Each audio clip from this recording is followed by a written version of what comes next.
Salut les Globetrotters. Aujourd'hui, petite vidéo pour vous parler du Maroc et de l'Algérie et ce que j'ai préféré en tant que voyageur qu'à séjourner dans les deux pays. L'un des principaux attraits des deux pays est évidemment le désert du Sahara. Et à ce jeu-là, je pense que l'Algérie est un peu mieux lotie. Tout d'abord parce que son territoire est nettement plus vaste et aussi parce que je pense que le pays offre une variété de paysages désertiques un peu plus grande. Ce qui m'amène à mon troisième point, l'authenticité. Il faut pas non plus généraliser, mais c'est vrai que le Maroc a la réputation de traiter les touristes un peu comme des portefeuilles sur pattes. Faut pas non plus généraliser, mais c'est vrai que le Maroc a la réputation de traiter les touristes un peu comme des portefeuilles sur pattes. C'est surtout vrai à Marrakech, dans les endroits très touristiques. C'est pas pour rien si on appelle la ville Arnakesh, Et il faut dire que ce genre de choses peut vite gâcher un voyage. Et là-dessus, je dois dire que les Algériens sont assez irréprochables. C'est plutôt l'inverse d'ailleurs. J'ai dû me battre plusieurs fois pour payer tant les Algériens sont accueillants et généreux. Pour payer tant les Algériens sont accueillants et généreux. Corruption, prostitution, magie noire, l'un des épisodes du dessin animé koweïtien Bouqtada et Abou Nabil, diffusé par la chaîne privée El Watan, a montré une image peu flatteuse du Maroc.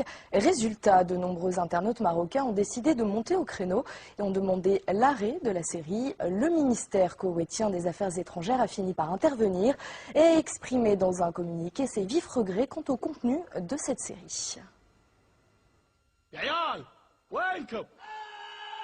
Voici la série qui a fait polémique. Yaoumiyat, Bouqtada ou Abou Nabil passe sur la chaîne du Koweït Al Watan. Elle en est déjà à sa 4e saison.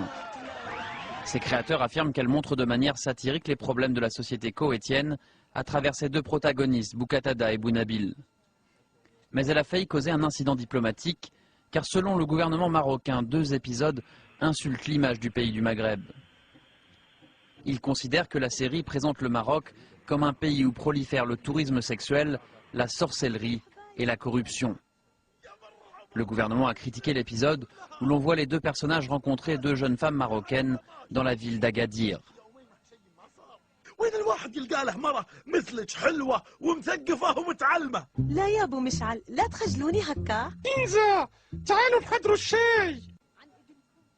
C'est la scène suivante qui a particulièrement gêné certains Marocains.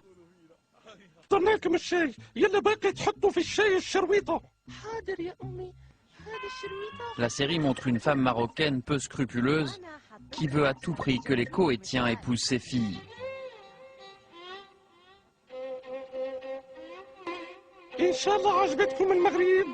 Et dans un autre épisode, on voit un douanier malhonnête à l'aéroport qui réclame de l'argent avant de laisser les touristes entrer au Maroc.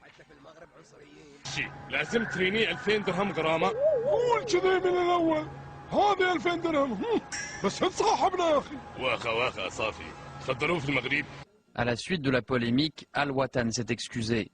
La chaîne a publié un communiqué dans un journal koweïtien expliquant qu'elle n'avait pas voulu offenser les Marocains. Mais elle a ajouté que certains épisodes avaient été mal compris et interprétés avec une sensibilité exagérée. La tension est retombée entre les 2 gouvernements, mais dans les rues du Maroc, certains sont toujours énervés. De nombreuses campagnes sur les réseaux sociaux demandent même l'arrêt de la série. C'est la fin de cette émission. Merci de l'avoir suivie. Vous pouvez la retrouver sur notre site internet www.france24.com. Vivre le pays, puisque ce secteur représente la première source de revenus au Maroc. Les jeunes très durement frappés par le chômage se tournent parfois, par désespoir, vers le tourisme sexuel. 30 € la nuit, 30 € la nuit, 30 € la nuit. C'est beaucoup au Maroc lorsque l'on sait que le salaire moyen est de 200 € par mois. Alors Jean Chevet, je ne vous ai pas encore donné la parole. Je rappelle que vous êtes avocat de l'association marocaine Touche pas à mon enfant, auteur de L'innocence profanée. C'est aux éditions Kalman El Levi. Alors, je crois que vous vouliez répondre à la ministre marocaine de la famille qui dit finalement que le tourisme sexuel n'est pas si important que cela au Maroc. Bonsoir Madame la Ministre. Vous avez indiqué qu'il y avait 7800 cas qui ont été traités l'année dernière, et des affaires qui ont été peut-être devant, mais combien de condamnés? Combien d'affaires ont abouti devant la justice et combien de touristes ont été condamnés? C'est ça qui est important. La rédaction de France 24. Direction le Maroc où chaque année des millions de touristes viennent visiter le royaume. Mais tous ne sont pas animés de la passion des vieilles pierres, des plages ou du désert. Ils sont de plus en plus nombreux à venir y assouvir leurs pulsions sexuelles. Dans les grandes villes touristiques, moyennant quelques dizaines d'euros, il est possible d'y négocier une passe, y compris avec des mineurs. Mais à la nuit tombée, c'est un tout autre genre de touristes qui envahit la place. Des hommes seuls, des prédateurs à la recherche de proies faciles. Pour voir l'envers du décor, il nous faudra filmer en caméra cachée. Très vite, nous sommes accostés par un rabatteur. Bonjour mon ami. Tu cherches quoi? Tu veux du sexe? J'ai ce qu'il te faut, on peut tout acheter ici. J'ai des enfants. Tu viens, tu leur parles et voilà. C'est pas cher. 30 euros. Après le tsunami, on a vu les touristes sexuels qui sévissaient en Asie du Sud-Est déferler sur le Maroc. Le Maroc est une aubaine pour eux, grâce à la proximité géographique, à la pauvreté et à la passivité des autorités au Maroc qui sont permissives. Avec nous au plateau, Karim Akiki. Bonjour Karim. Bonjour. Vous êtes grand reporter à France 24 et vous avez signé avec Aziza Naïtiba ce reportage au Maroc. Et on est effaré de la facilité avec laquelle on peut acheter des relations sexuelles au Maroc, à Marrakech, avec un mineur. Nous avons été étonnés nous-mêmes. Il suffit d'arriver à Marrakech, sur la fameuse place Jemaa el-Fna.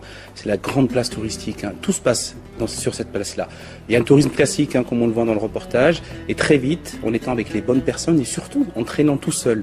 Un homme tout seul qui traîne sur la place se fait aborder en permanence au Maroc. Alors on peut nous vendre des mouchoirs, on peut nous vendre des petits souvenirs. Mais la nuit tombée, sur la plage Jemaa el-Fna, on vient nous proposer directement de la vente d'êtres humains.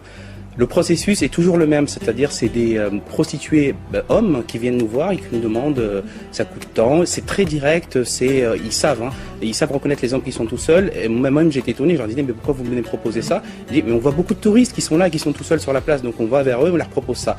Très vite, quand on leur dit qu'on n'est pas intéressé, la deuxième étape c'est j'ai des enfants. Et là, j'ai été très étonné. On était au pied du commissariat de la police touristique. La police était censée surveiller ce trafic-là et tous les trafics qui se passent sur la place. Et quand j'ai parlé avec les rabatteurs en disant « Vous n'avez pas peur », tout le monde me dit « Mais c'est ordinaire ici ». Au Maroc, un nouveau magazine vient de faire son apparition. Son nom, Mitli, qui veut dire homo. Un magazine très controversé car il est exclusivement consacré aux gays.